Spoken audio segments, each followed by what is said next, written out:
Alors, mes amis, on vient de quitter la période des fêtes, le temps de Noël. Et on entre dans une autre période qu'on appelle en Église le temps ordinaire.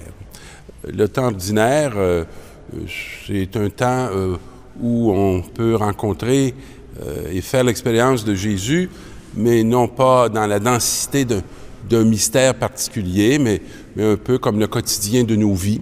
Et le quotidien de nos vies est très exigeant parce qu'il se répète, puis il revient. Et Jésus, lui, dans l'ordinaire de sa vie, il a rencontré des gens, il a fait l'expérience des relations, il a conduit des gens à s'ouvrir à ce Dieu qui les visitait à travers lui, mais aussi à travers les événements qui leur arrivaient aussi par lui. Une des réalités que j'aime beaucoup dans mon quotidien, moi, ou mon ordinaire, c'est la catéchèse. Alors, la prédication, c'est souvent des périodes plus spéciales où je vais partir pour aller dans une paroisse ou prêcher à des prêtres ou à des communautés religieuses. Mais dans l'ordinaire de mes semaines, il y a ces temps où je fais la catéchèse, soit des adultes ou à d'autres, des enfants. Et c'est un ministère qui me plaît beaucoup. Et aujourd'hui, la réflexion qu'on va faire à partir des paroles qui nous sont proposées, c'est sur la vocation. Et le premier texte qu'on retrouve dans l'Évangile de Jean, on nous dit, c'est que Jean-Baptiste dit à ses disciples, en posant son regard sur Jésus, qui allait et qui venait, dit « Voici l'agneau de Dieu ». Et là, on voit deux disciples qui vont quitter Jean, parce que Jean vient d'indiquer vers qui aller. Et vont à la rencontre de Jésus et lui posent une question. Et Jésus se retourne pour leur dire, d'abord, « Que cherchez-vous? » Puis lui et eux, ils vont répondre, « Maître, où demeures-tu? » Et on dit que pendant toute une journée, ils vont l'accompagner, ils vont voir où il demeure, et ils vont rester auprès de lui ce jour-là. C'était vers 4 heures du soir. Alors la journée est vers la fin. C'est comme si le texte nous annonce déjà qu'il y a quelque chose qui va finir dans leur vie à eux et qui va avoir un nouveau jour qui va se lever. Parce que de devenir un disciple, c'est un jour nouveau. On suit souvent notre chemin, mais là, on va se mettre à suivre le chemin de Jésus-Christ. Et la grande expérience de voir où Jésus demeure, le texte l'évoque, l'exprime pas clairement. Mais tout l'Évangile va nous dire que Jésus, il demeure dans le Père. Et donc, c'est une demeure relationnelle. C'est une demeure dans laquelle nous aussi, on a une place. Et dans notre monde, on ne parle plus beaucoup de vocation. Et je pense que parfois, on échappe ce sens-là parce qu'on échappe cette dimension profondément relationnelle qui est le mystère de chacun de nous. Et on parle beaucoup de fonction, où on a tendance à se réduire beaucoup à la fonction, à des tâches, à l'exécution d'un service. Mais je dirais que dans la Bible, on va faire face à une toute autre réalité. C'est l'appel de Dieu. C'est cette invitation que Dieu va faire à nous personnellement et qu'on va avoir à découvrir pour répondre. Alors, on n'est pas d'abord en service, on est d'abord en réponse. Et on est à l'intérieur d'un dialogue. Et la vocation, on l'a souvent pensé uniquement en termes de prêtre ou de vie consacrée. La vocation, elle appartient autant à ces dimensions-là qu'elle appartient à toute vie de baptisé. Toute vie de baptisé qui veut s'épanouir, qui veut, je dirais, grandir, ne peut pas se faire autrement que dans ce dialogue intérieur avec la parole et avec Dieu lui-même qui vient nous éclairer. Et un des textes qui nous est proposé ce dimanche, c'est celui de l'appel de Samuel, qui est très souvent utilisé pour faire les catéchèses. Et on nous dit dans cette parole, dont on connaît probablement la réponse, ceux qui ont une petite connaissance de la Bible, d'un texte qui est assez connu et répandu, parle Seigneur, car ton serviteur écoute. C'est ce que va finir par dire Samuel. Mais ce jeune Samuel qui est dans le temple est le fruit je dirais, d'une fécondité tardive. D'abord, sa mère s'était présentée dans le temple et le prêtre Élie croyait qu'elle était saoule et elle pleurait.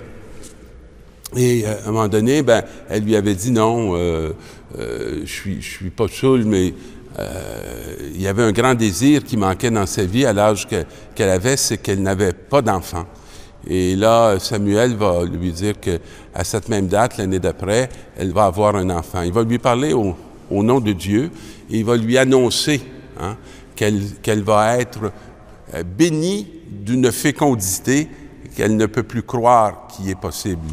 Et elle va consacrer son enfant au temple. Et lorsque l'enfant va naître, elle va le conduire à Élie pour qu'il habite avec lui dans le temple. Et là, l'événement se passe dans la nuit. Et Samuel s'entend appeler par son nom. Samuel, Samuel.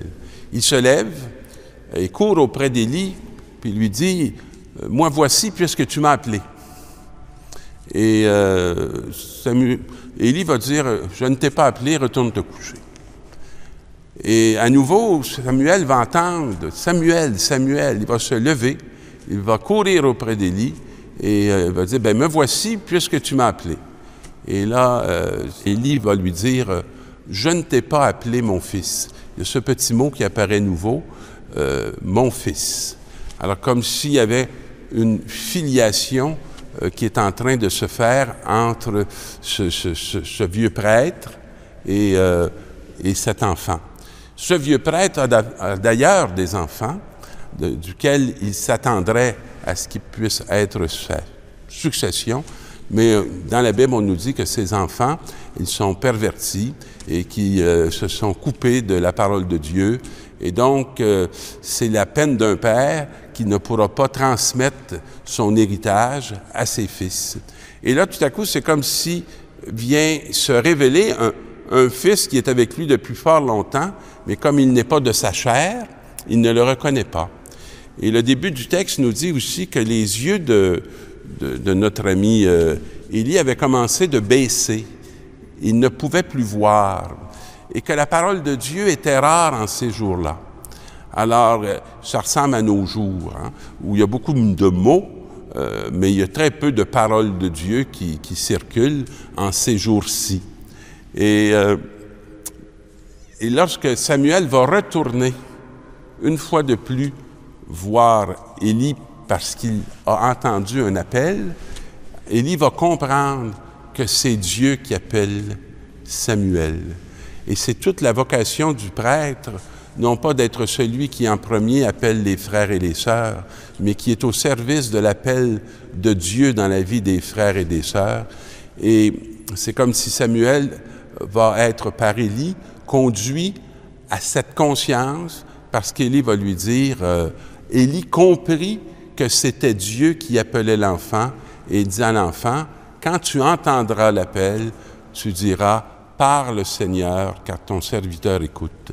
Il a orienté, je dirais, Samuel dans un lien direct avec Dieu qui ne passera plus nécessairement par lui. C'est la vocation, je dirais, de s'effacer pour que puisse apparaître ce qu'il y a encore de plus fondamental, cette filialité entre nous et Dieu.